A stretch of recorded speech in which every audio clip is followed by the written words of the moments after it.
జాలరి చెప్పిన సత్యం. గణపవరంలో తిరుపతమ్మ, తిరుపతయ్య అనే ఇద్దరు దంపతులుండేవారు. తిరుపతయ్య పేదవాడు. గ్రామంలోని రైతుల దగ్గర కూలి పనులు చేస్తుండేవాడు. తిరుపతమ్మ మాత్రం ఏ పని పాటలకు పోక రోజంతా ఎవరితో ఒకరితో గిల్లి కజ్జాలు పెట్టుకునేది. ఇతరుల విషయాల్లో పనిగట్టుకుని కలగజేసుకొని తన నోటి ధాటితో అందరినీ తిట్టి నెక్కుకొస్తుండేది. భార్య నోటికి భయపడి తిరుపతయ్య ఆమెనేమీ అనలేకపోయేవాడు. ఒకరోజు తిరుపతమ్మ గేదె పక్కింటి రంగయ్య పెంచుకుంటున్న కూరపాదులు తిన్నది. తనకు నష్టం జరిగినా రంగయ్య తిరుపతమ్మ శాపనార్థాలకు భయపడి నోరు మెదపలేదు. అయినా ఒకసారి ఆమెకు బుద్ధి చెప్పాలనుకుని కూరపాదులు పెంచిన చోట పిచ్చి మొక్కలు నాటాడు. ఆ మొక్కలు ఏపుగా పెరుగుతుండటం చూసిన తిరుపతమ్మ అవి పిచ్చి మొక్కలని తెలియక ఒక రాత్రివేళ గేదె పలుపు విప్పి దొంగతనంగా వాటి మీదకు తోలింది. రంగయ్య ఊహించినట్లే గేదె ఆ పిచ్చి మొక్కలు తిని మర్నాటి సాయంకాలానికల్లా కొంతసేపు గురకలు పెట్టి గిలగిలా తన్నుకుని చనిపోయింది. 2 పూటలా చక్కగా పాలిచ్చే గేదె చనిపోవడం చూసి తట్టుకోలేక తిరుపతమ్మ భర్తతో, ఈ ఊళ్ళో ఇక మనం బతకలేం, మనం హాయిగా బతికిపోతున్నామని అందరికీ కడుపుమంట. అందుకే మన గేదెకు దిష్టిపెట్టో మంత్రతంత్రాలు ప్రయోగించో చంపారు. ఒక్క క్షణం కూడా మనమిక్కడ ఉండద్దు, పోదాం పదా అన్నది. సరే, జరిగిందేదో జరిగింది. మనం గొడవ చేసినందువల్ల లాభమేముంటుంది? వేరే ఊరికి ఏ నమ్మకంతో ఉన్న ఫలానా పోగలం? ఉన్న ఈ ఒక్క ఆధారం కూడా పోతే ఎలా? అన్నాడు తిరుపతయ్య శాంతంగా. ఆ మాటలకు తిరుపతమ్మ శాంతపడకపోగా మరింత రెచ్చిపోయి, ఇది ఊరుగాదు, వల్లకాడు.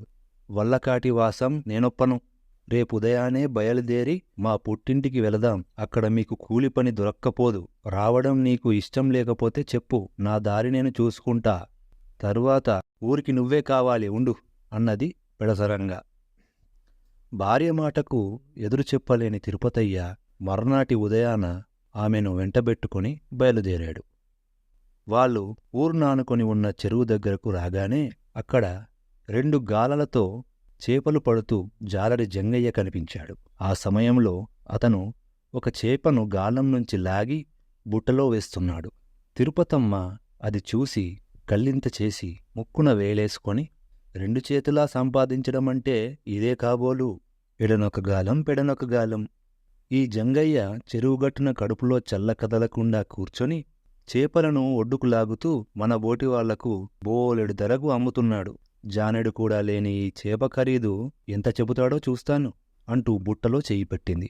అయితే ఆ బుట్టలో అప్పటికే చేపలతో పాటు కొన్ని ఎండ్రకాయలున్నవి. అందులో కాకమీద ఉన్న ఎండ్రకాయ ఒకటి తిరుపతమ్మ వేలుని గిట్టలతో పట్టుకొని గట్టిగా కరిచింది.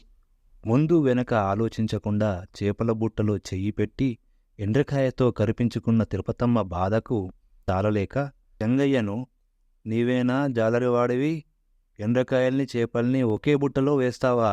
బుద్ధిలేదు నీకు అంటూ తిట్లు ప్రారంభించింది.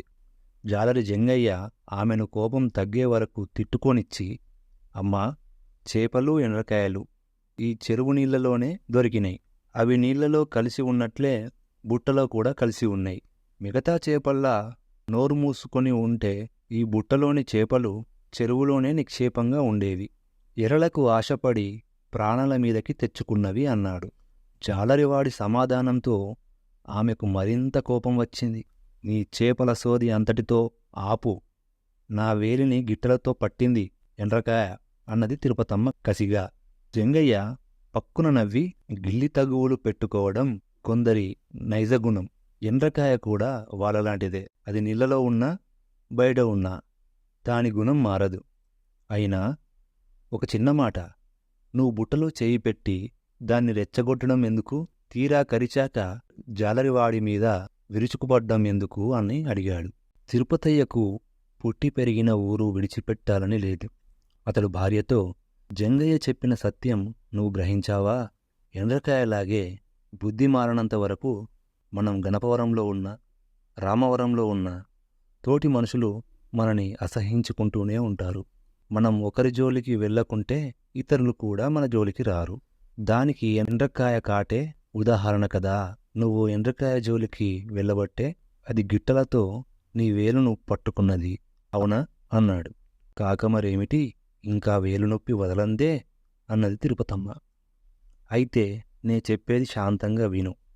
జాలరి జంగయ్య కాస్త గూఢంగా చెప్పినదేమంటే, నోరు మంచిదైతే ఊరు మంచిదవుతుందని.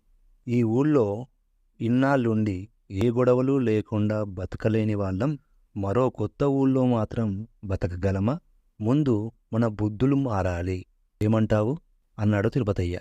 భర్త మందలింపును అర్థం చేసుకున్న తిరుపతమ్మ కొంచెం ఆగి, ఏమనేందుకేమున్నది, పద ఇంటికి తిరిగిపోదాం. ఎండ్రకాయ తన గుణం మార్చుకోలేదేమో గాని మనిషినైన నేను మార్చుకొని నలుగురితోనూ మంచిగా ఉండగలను.